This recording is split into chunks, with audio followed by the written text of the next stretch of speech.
तो नमस्कार, स्वागत है हमारे YouTube चैनल जिक्स क्लासेस में। आपका हार्दिक स्वागत है। आज हम अध्याय जो हमारा 6 नंबर है जीव प्रक्रम, उसके बारे में पढ़ेंगे। जीव प्रक्रम जो हमारा अध्याय 6, उसके आपको मैं 10 से 15 क्वेश्चन ऐसे बताऊंगा जिसकी बोर्ड एग्जाम 2023 में, बोर्ड एग्जाम 2023 में आपके पूरी आने की क्या है दोस्तों, संभावना है। उसमें से कोई न कोई क्वेश्चन आपके जरूर आएगा। अगर इस वीडियो को आप ध्यान से देखोगे और अच्छे से समझोगे तो मैं आपके 7 नंबर क्या करवा दूंगा, इस पार्ट के पक्के करवा दूंगा दोस्तों। अब शुरू करते हैं, ये वीडियो स्टार्ट करते हैं। और आपके जो पहला क्वेश्चन है वो रुधिर एवं लसिका में अंतर लिखिए। यानी रुधिर क्या होता है और लसिका क्या होती है, उसमें आपको क्या लिखना है दोस्तों, अंतर लिखना है। यानी रुधिर और लसिका में आपको अंतर स्पष्ट करने के लिए क्वेश्चन आ जाए या क्वेश्चन आपके आ जाए कि रुधिर एवं लसिका में कोई 4 अंतर बताइए। अगर ऐसा आपके क्वेश्चन आ जाए तो किस प्रकार से आपको करना है उसके बारे में आज आपको बताऊंगा।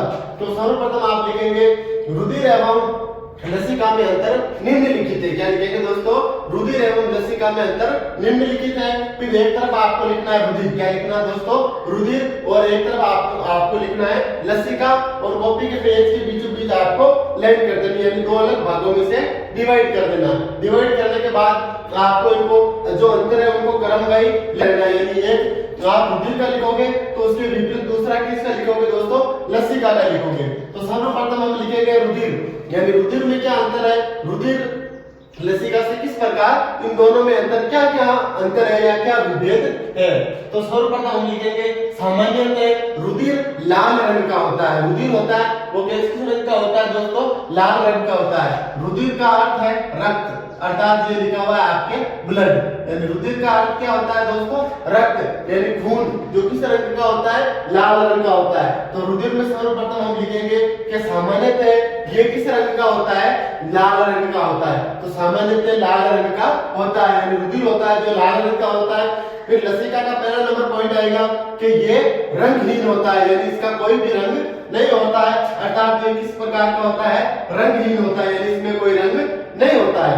ये किस पॉइंट है दोस्तों, लसिका का पहला पॉइंट क्या है कि ये रंगहीन होता है, यानी लसिका रंगहीन होता है। फिर आपके आ गया रुधिर का दूसरा पॉइंट, तो लाल रक्त कणिकाओं यानी आरबीसी, क्या दोस्तों, लाल रक्त कणिकाओं आरबीसी युक्त होता है। यानी जो रुधिर होता है वो कैसा होता है, लाल रक्त कणिकाओं अर्थात आरबीसी युक्त ये होता है। फिर आप लसिका में दूसरे पॉइंट लिखोगे कि इसमें आरबीसी का अभाव होता है, यानी ये लाल रंग का नहीं होता है तो ये रंगीन होता है। तो इसका मतलब ये हुआ कि इसका दूसरा पॉइंट ये हो जाएगा कि इसमें आरबीसी होती है जिसका क्या होता है, अभाव होता है। आरबीसी का मतलब आपके क्या होता है, लाल रक्त कणिका। क्या होता है दोस्तों, लाल रक्त कणिका या कणिकाएं, जिसका दूसरा नाम आपके लाल रुधिर कोशिकाएं भी है। क्या है दोस्तों, लाल रुधिर कोशिकाएं भी इसका दूसरा क्या है दोस्तों, नाम हो गया।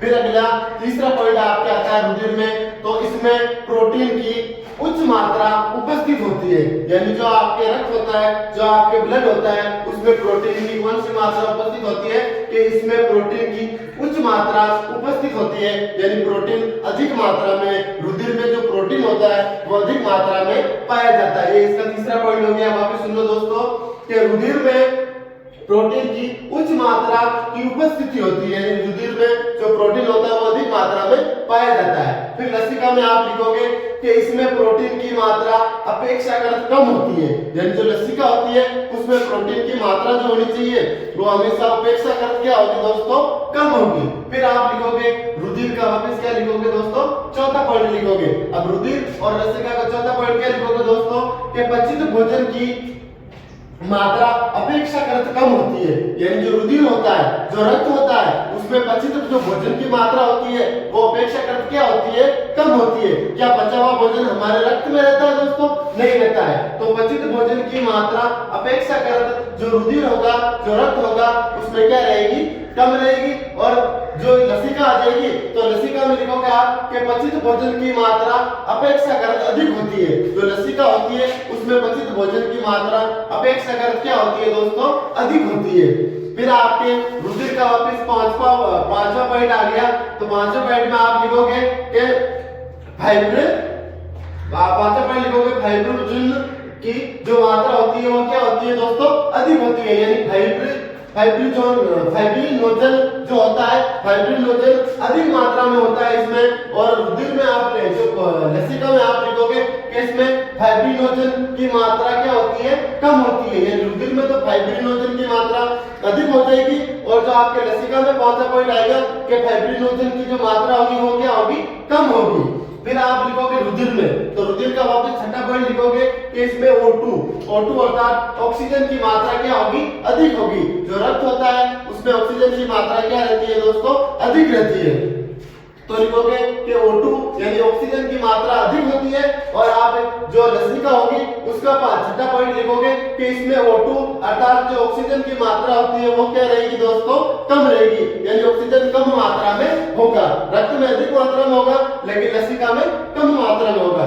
फिर आप सातवां और लास्ट पॉइंट लिखोगे इसमें दोस्तों कि उपापचयी उत्सर्जी अंत उत्पाद कम होते हैं। यानी उपापचयी जो अंत जो पदार्थ बनते हैं वो क्या रहते हैं दोस्तों, इसमें कम रहते हैं। तो वापस सुन लो, उपापचयी उत्सर्जी अंत उत्पाद हमेशा इसमें क्या होते हैं, कम होते हैं। और जो आप लसिका में सातवां पॉइंट लिखोगे तो उपापचयी उत्सर्जी अंत उत्पाद क्या होते हैं, इसमें अधिक होते हैं। उपापचयी जो अंत में जो पदार्थ बनते हैं वो इसमें क्या होते हैं दोस्तों, अधिक मात्रा में होते हैं। क्या होते हैं, अधिक मात्रा में होता है। और दोस्तों एक बात जो आपको याद रखने और जो बहुत जरूरी होती है बोर्ड एग्जाम में, जो आप क्वेश्चन करते हो, जो आपकी बोर्ड की एग्जाम की जो कॉपी आती है उसमें आप जो क्वेश्चन करते हो उस क्वेश्चन में आपको एक बात हमेशा याद रखनी है दोस्तों कि कभी भी आपको प्रश्न नहीं उतारना है। हमेशा क्वेश्चन नंबर 1 लिख दिया फिर आंसर नंबर 2, तो आंसर से आपको स्टार्ट करना है। और जो क्वेश्चन है उस क्वेश्चन के आपको लाइन बिल्कुल की बिल्कुल क्या छोड़नी है दोस्तों, खाली छोड़नी है। फिर इस प्रकार जैसे क्वेश्चन हो जाता है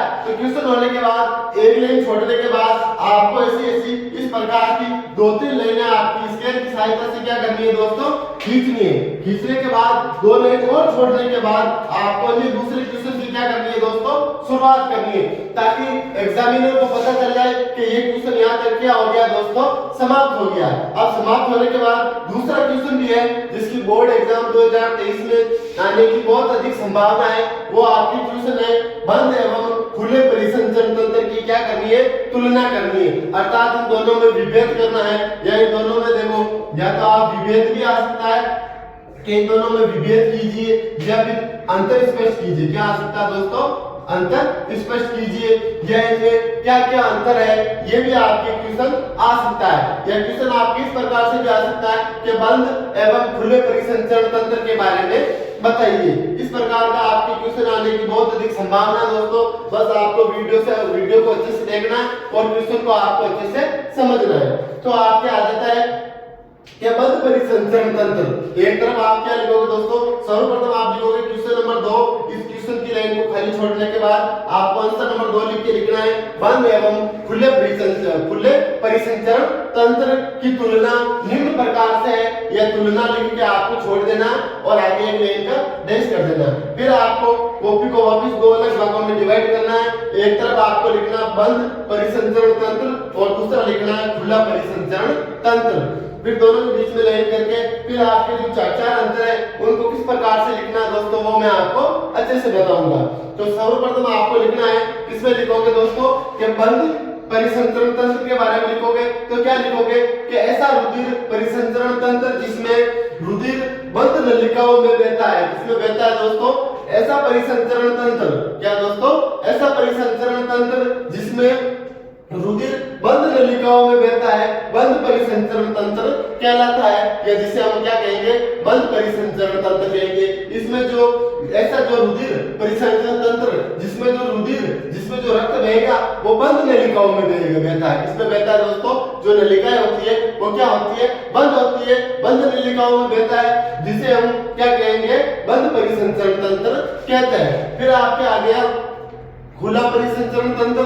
यानी खुले में परिसंचरण तंत्र किस प्रकार से होता है, रक्त का प्रवाह किस प्रकार से होता है उसके बारे में पढ़ेंगे। तो ये रुधिर परिसंचरण तंत्र, क्या दोस्तों, ये रुधिर परिसंचरण तंत्र जिसमें रुधिर पूर्ण रूप से बंद नलिकाओं में नहीं बहता है, यानी पूर्ण रूप से बंद नलिकाओं में नहीं बहता है, खुला परिसंचरण तंत्र उसे हम क्या करेंगे, कहेंगे। वापस सुन लो दोस्तों, क्या खुला परिसंचरण तंत्र किसे कहेंगे, तो ये रुधिर परिसंचरण तंत्र। क्या दोस्तों, ये रुधिर परिसंचरण तंत्र जिसमें रुधिर पूर्ण रूप से क्या है, रुधिर पूर्ण रूप से बंद नलिकाओं में नहीं बहता है। क्या नहीं करता है, बंद नलिकाओं में नहीं बहता है। खुला परिसंचरण तंत्र ये कहलाता है, जिसे हम खुला परिसंचरण तंत्र कहेंगे।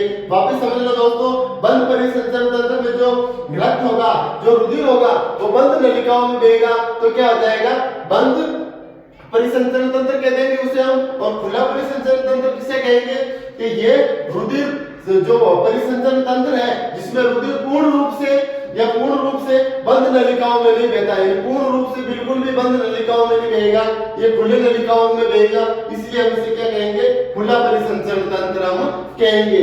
ये आपको समझ में आ गया पहले पॉइंट दोनों। फिर आपको जो दूसरा पॉइंट लिखना है उसमें आपको लिखना है दोस्तों कि इसमें रुधिर ऊतकों के संपर्क में नहीं रहता है। इसमें जो रुधिर होता है यानी बंद परिसंचरण तंत्र में जो रुधिर होता है वो तो क्या लिखोगे कि इसमें रुधिर ऊतकों के संपर्क में कभी भी नहीं रहता है, यानी जो ऊतक होते हैं उसके संपर्क में ये बंद परिसंचरण तंत्र कभी भी नहीं रहता है। फिर इसके विपरीत दूसरा लिखोगे आप खुला परिसंचरण तंत्र में, तो इसमें लिखोगे इसमें रुधिर ऊतकों के संपर्क में रहता है, यानी खुला परिसंचरण तंत्र है तो इसमें जो रुधिर होगा वो ऊतकों के संपर्क में बना रहेगा, अर्थात ऊतकों के संपर्क में रहेगा। फिर आपको बंद और खुले परिसंचरण तंत्र का दोनों का तीसरा पॉइंट लिखना है। तो तीसरा पॉइंट आप क्या लिखोगे दोस्तों कि इसमें रुधिर का प्रवाह तेज होता है, यानी जो बंद परिसंचरण तंत्र होगा उसमें जो होगा तो क्या होगा, इसमें रुधिर का जो प्रवाह होगा वो तेज होगा, अर्थात वो जो प्रवाह होगा वो किस गति का होगा दोस्तों, तेज गति का हो जाएगा। फिर आपके जो तीसरा पॉइंट आ जाता है किसका, खुला परिसंचरण तंत्र का, तो इसमें आ जाएगा कि इसमें रुधिर का जो प्रवाह होगा वो कैसा रहेगा दोस्तों, धीमा रहेगा। बंद परिसंचरण तंत्र में तो तेज रहेगा और खुला परिसंचरण तंत्र में जो रहेगा वो कैसा रहेगा, धीमे रहेगा, अर्थात मध्यम रहेगा। फिर आपके इन दोनों को क्या लिखना है दोस्तों, उदाहरण लिखने हैं, यानी बंद परिसंचरण तंत्र के उदाहरण कौन से चौथे पॉइंट में, और खुला परिसंचरण तंत्र के उदाहरण कौन से उसके बारे में लिखेंगे दोस्तों। तो जो बंद परिसंचरण तंत्र है उसके उदाहरण है मनुष्य, कछुआ, खरगोश आदि। ये किसके उदाहरण है दोस्तों, बंद परिसंचरण तंत्र के। ये क्या है दोस्तों, उदाहरण है। खुला परिसंचरण तंत्र के जो उदाहरण है वो आपके कीट, मकड़ी, कॉकरोच और सीपी। ये किसके उदाहरण है दोस्तों, खुला परिसंचरण तंत्र के क्या हो गए दोस्तों, उदाहरण हो गए। इस प्रकार जो ये दो क्वेश्चन है दोस्तों, ये बोर्ड में 2023 में बहुत अधिक आने की दोस्तों ये क्या है दोस्तों, संभावना है। दोनों में से कोई भी क्वेश्चन आपके 2 नंबर का जरूर पूछा जा सकता है दोस्तों। इन दोनों क्वेश्चनों को आपको अच्छे से याद करना है, वीडियो को अच्छे से देखना है। अगर वीडियो आपको पसंद आया हो दोस्तों तो लाइक, सब्सक्राइब एवं कमेंट करना नहीं भूले दोस्तों।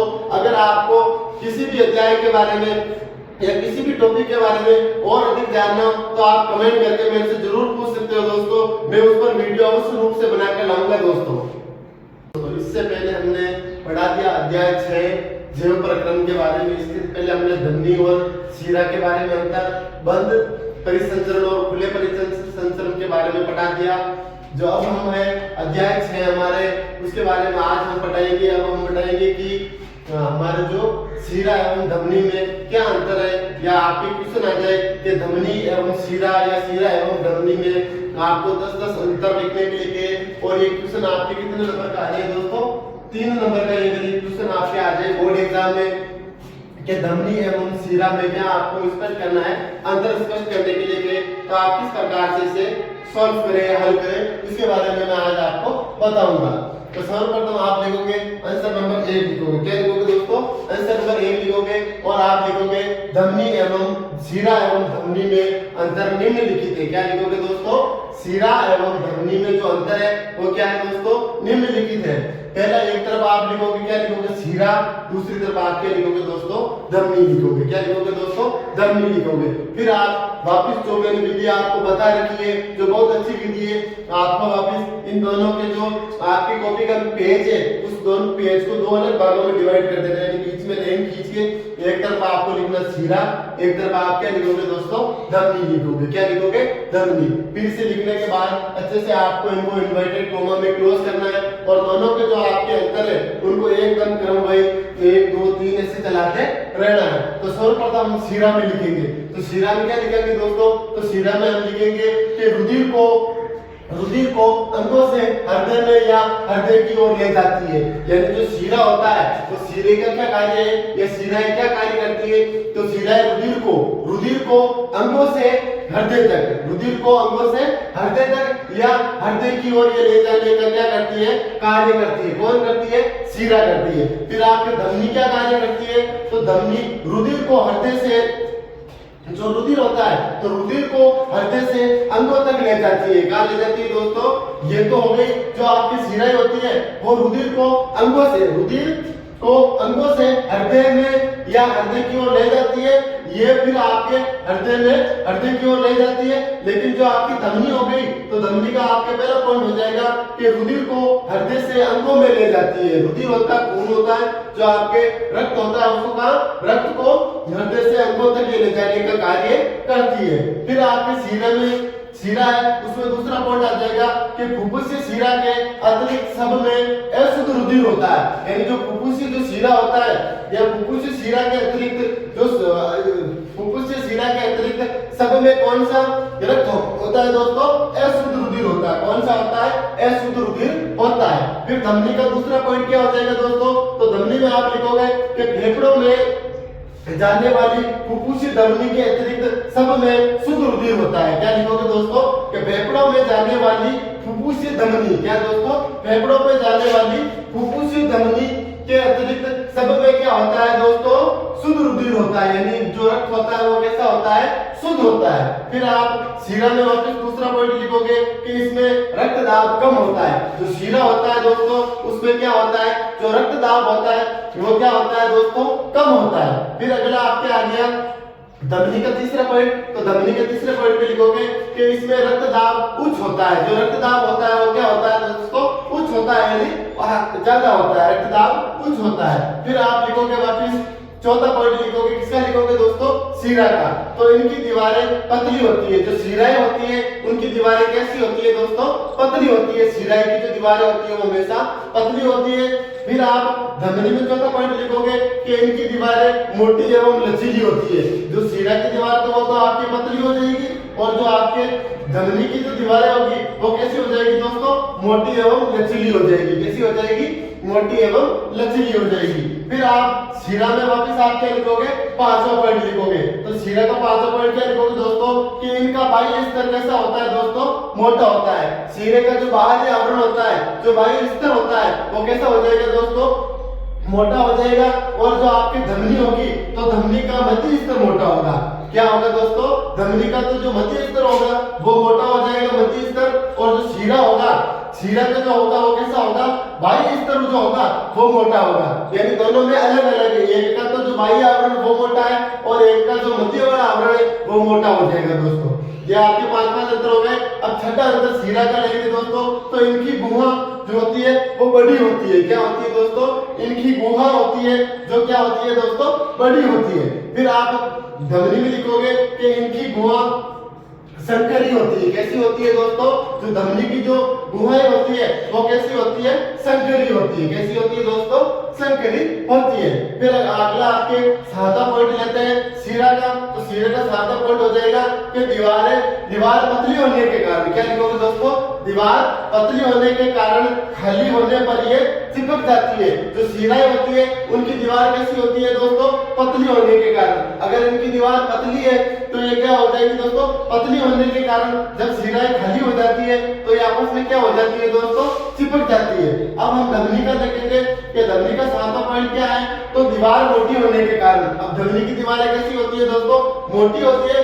तो देखो ये लिखा हुआ धमनी की दीवारें मोटी एवं लचीली होती है। फिर वापस देखो शिरा की जो दीवार होती है वो पतली होती है। तो इसमें है सातवां पॉइंट के दीवारें पतली होने के कारण शिरा में दीवारें पतली होने के कारण खाली होने पर ये चिपक जाती है। और इसकी दीवार जब मोटी होती है धमनी की, तो धमनी में आगे की दीवार मोटी होने के कारण खाली होने पर ये चिपकती नहीं है। क्या नहीं है दोस्तों? चिपकती, सॉरी लिखोगे चिपकती नहीं है। क्या दोस्तों? चिपकती नहीं है। यानी आपस में ये कभी भी चिपकते नहीं है। ये लिख दिया आपने। इसके बाद आप आगे लिखोगे कि जो इनकी दीवारें होती है आपस में चिपकती नहीं है।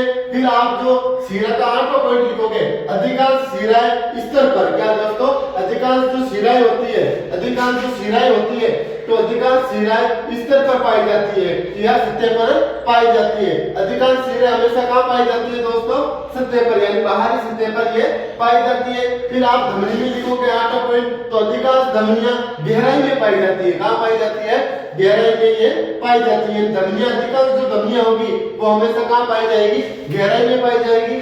फिर आप शिरा का कौन सा पॉइंट लिखोगे, 9वां पॉइंट, तो इनकी भीतर या इनके भीतर क्या होते हैं दोस्तों, कपाट होते हैं। क्या होते हैं दोस्तों, कपाट होते हैं। जो शिराएं होते हैं, जो शिरा होता है उसके भीतर हमेशा क्या पाया जाता है, कपाट पाए जाते हैं। और जो धमनी होगी तो इनके भीतर कपाट नहीं होते हैं या कपाट नहीं पाए जाते हैं। फिर आपकी जो इन दोनों में धमनी और शिरे का जो 10वां और लास्ट पॉइंट होता है वो क्या होगा, तो शिरे का लास्ट पॉइंट होगा कि इनका रंग, जो शिरा होगा उनका रंग कैसा होगा, धमनी होगा उसका रंग कैसा होगा, उसके बारे में बताऊंगा आपको कि इनका रंग गहरा लाल या नीला होता है। जो शिरा होती है उसका रंग या तो गहरा क्या होगा दोस्तों, लाल होगा या आपके नीला होगा। ये दो रंग आपके किसके होते हैं दोस्तों, शिरा के होते हैं। और धमनी का रंग किस प्रकार से होगा, तो धमनी का रंग आपके होगा दोस्तों, इनका रंग गुलाबी या चटक लाल होता है। कैसा होता है दोस्तों, या तो इनका रंग गुलाबी होगा,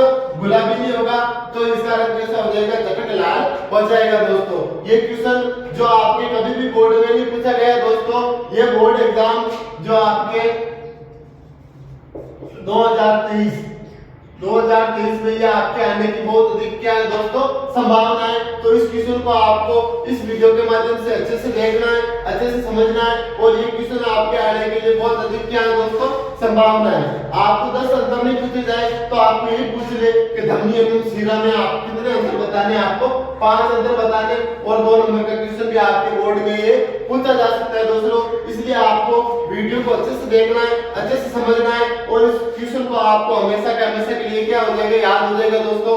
अंतर को भी आपको स्पष्ट रूप से समझा दिया दोस्तों। बस आपको इस वीडियो को ध्यान से देखना है। चैनल पे नए हो तो इसको सब्सक्राइब करना है, कमेंट करना है और लाइक करना है दोस्तों।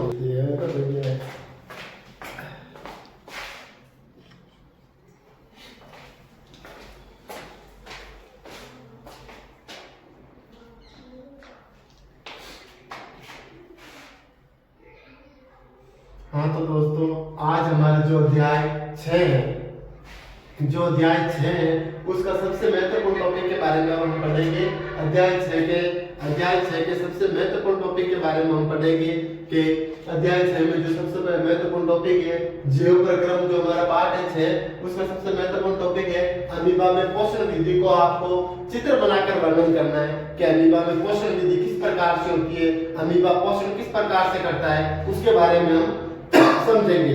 तो सर्वप्रथम अब लिखेंगे हम अमीबा में पोषण विधि। क्या लिखेंगे दोस्तों, अमीबा में पोषण विधि। उसे अच्छे से अंडरलाइन करेंगे, फिर उसमें से लिखेंगे कि अमीबा में पोषण विधि किस प्रकार से होती है। और संक्षिप्त इसका वर्णन करके मैं आज आपको अच्छे से बताऊंगा, एक ही बार में आपको समझ में आ जाएगा दोस्तों। तो आपको सर्वप्रथम लिखना है अमीबा में पोषण विधि। तो आगे लिखना है, उसको अंडरलाइन करके तीर का निशान लगा के आप लिखोगे कि अमीबा कोशिकीय सतह से अंगुली जैसी, क्या है दोस्तों, अमीबा कोशिकीय सतह से अंगुली जैसी अस्थायी प्रवर्धक यानी कटुपाद की मदद से अपने भोजन को क्या करता है दोस्तों, ग्रहण करता है। ये कटुपाद है, इसकी सतह से ये अपनी अस्थायी जो सतह है वो बाहरी सतह से क्या करता है, प्रवर्धक, यानी ये प्रवर्धक जिसे पादाप भी कहते हैं। इसकी सतह से अमीबा क्या करता है, भोजन को क्या करता है, ग्रहण करता है। ये प्रवर्धक भोजन के कणों को, यानी ये जो प्रवर्धक है ये भोजन के जो छोटे छोटे कण है, तो ये भोजन के कणों को घेर लेता है। यानी आपस में जो कण होंगे इस मुख के द्वारा, यानी ये खाद्य कण को क्या कर लेगा दोस्तों, घेर लेगा। तो घेरने ये प्रवर्धक भोजन के कणों को घेरे होते हैं, क्या होते हैं, घेरे होते हैं तथा संगठित होकर तथा सम्मिलित होकर खाद्य रिक्तिका बनाते हैं। क्या बनाते हैं दोस्तों? ये आपकी जो खाद्य रिक्तिका है ना, ये खाद्य जो खाली स्थान में खाद्य रिक्तिका को क्या कराता है वो दोस्तों? बनाते हैं, अर्थात खाद्य रिक्तिका को बनाते हैं। फिर आपके खाद्य रिक्तिका के अंदर, खाद्य रिक्तिका के अंदर क्या होता है दोस्तों? तो खाद्य रिक्तिका के अंदर जटिल पदार्थों का विघटन सरल पदार्थों में किया जाता है। यानी जो ये खाद्य रिक्तिका है यहाँ पर, इसमें जो क्या होता है कि खाद्य रिक्तिका के अंदर जटिल पदार्थों का सरल या जटिल पदार्थों का, या जो जटिल पदार्थ होंगे तो जटिल पदार्थों का गठन या विघटन सरल पदार्थों में किया जाता है। किसमें किया जाता है दोस्तों? सरल पदार्थों में विघटन किया जाता है और वे कोशिकीय द्रव्य में विस्तृत हो जाते हैं। किसमें हो जाते हैं दोस्तों? और वे कोशिकीय द्रव्य में क्या हो जाते हैं? विस्तृत हो जाते हैं। और बचा हुआ अपच, यानी बचा हुआ जो भोजन है या बचा हुआ अपच पदार्थ कोशिका की सतह की ओर क्या करता है दोस्तों? गति करता है। यानी कोशिका की सतह है, इसकी ओर ये क्या करेगा? बाहर ओर क्या करेगा दोस्तों? गति करता है तथा शरीर से बाहर निष्कासित कर दिया जाता है। यानी वापस ये अमीबा इन भोजन के छोटे छोटे कणों को रिक्तिकाओं के माध्यम से क्या कर लेता है? अवशोषित कर लेता है और वापस इसको क्या कर देता है? परित्याग कर लेता है। यानी अमीबा जो है वो एक कोशिकीय है। क्या है दोस्तों? एक कोशिकीय जीव है जिसके शरीर में क्या होती है दोस्तों? एक कोशिका होती है, या एक कोशिकीय ये क्या होता है दोस्तों? जीव होता है। एक कोशिका का बना हुआ होता है अमीबा। इसके शरीर में एक ही कोशिकाएं होती है। एक ही कोशिकाओं के द्वारा ये जनन, उत्सर्जन, पोषण, शोषण या आदि जो क्रियाएं होती है वो अमीबा एक कोशिका द्वारा ये क्या करता है दोस्तों? संपन्न करता है। इसको अच्छे से समझने के लिए आपको अमीबा का एक नामांकित चित्र भी मैंने बनवा के समझा दिया दोस्तों। अब मैं इस चित्र को आपको समझा देता हूँ। अमीबा की जो स्थिति या अमीबा का जो आकार होता है वो कभी भी निश्चित नहीं होता है। क्या नहीं होता है दोस्तों? अमीबा का जो आकार होगा वो कभी भी क्या नहीं होगा दोस्तों? निश्चित नहीं होगा। क्या नहीं होगा दोस्तों? निश्चित नहीं होगा। यानी अमीबा अनेक आकृतियों का बनता है। अमीबा का आकार कभी भी क्या नहीं होता है दोस्तों? निश्चित नहीं होता है। अमीबा अपने से टूटकर अन्य अमीबा का या अन्य अमीबा कोशिका का क्या करता है दोस्तों? निर्माण करता है। अमीबा में जो सबसे बीच में होगा वो क्या होगा दोस्तों? केंद्रक होगा। बीच का ये जो भाग होगा वो पादाप कहलाएगा, जहां से ये भोजन को क्या करेगा? ग्रहण करेगा। इधर का जो भाग होगा, लाल रक्त जो कणिकाएं होगी, जो लाल लाल होगा, उसको हम क्या कहेंगे दोस्तों? प्लाज्मा कहेंगे। जो आपके केंद्र के तरफ जो होगा वो क्या होगी दोस्तों? केंद्रक झिल्ली होगी। जो आपको केंद्रक झिल्ली के पास जो नजर आएगा वो आपको कोशिका द्रव्य नजर आएगा, या आपको कोशिका झिल्ली के रूप में कोशिका द्रव्य नजर आएगा। और जो कोशिका के बाहरी, अमीबा के बाहरी सतह पर जो होगी वो क्या होगी? कोशिका झिल्ली, अर्थात प्याज की झिल्ली की तरह एक बारीक क्या होती है दोस्तों? इसमें एक झिल्ली होती है। फिर अमीबा में जो पोषण विधि होती है, अमीबा क्या करता है? अमीबा खाद्य कणों को पहले क्या करता है दोस्तों? अपने मुख के द्वारा, इसके द्वारा क्या करता है? जो कुटुपाद हो गया या पादाप के द्वारा क्या करता है? छोटे छोटे कणों को क्या करता है? अपनी ओर खींचता है। उनका क्या करता है दोस्तों? अवशोषण करता है। अवशोषण करने के बाद सेकंड में आप देखोगे कि ये पादाप और कुदपाद के द्वारा, क्या दोस्तों? पादाप एवं कुदपाद के द्वारा भोजन को अपने अंदर क्या कर रहा है दोस्तों? ग्रहण कर रहा है। फिर जो छोटे छोटे जो कण होंगे, कण या जो आपके खाद्य रिक्तिका जिन्हें हम कहेंगे, उसमें जो खाद्य कण होंगे धीरे धीरे क्या करते रहेंगे? वो फंसते रहेंगे। यानी अंदर खाद्य कण धीरे धीरे इसके अंदर जमाते रहेंगे। तो धीरे धीरे ऐसे करते हुए क्या हो जाएगा कि जो खाद्य रिक्तिका के अंदर जटिल पदार्थों का क्या हो जाएगा? जटिल पदार्थों का विघटन सरल पदार्थों में किया जाता है। क्या किया जाता है दोस्तों? ये जो जटिल पदार्थ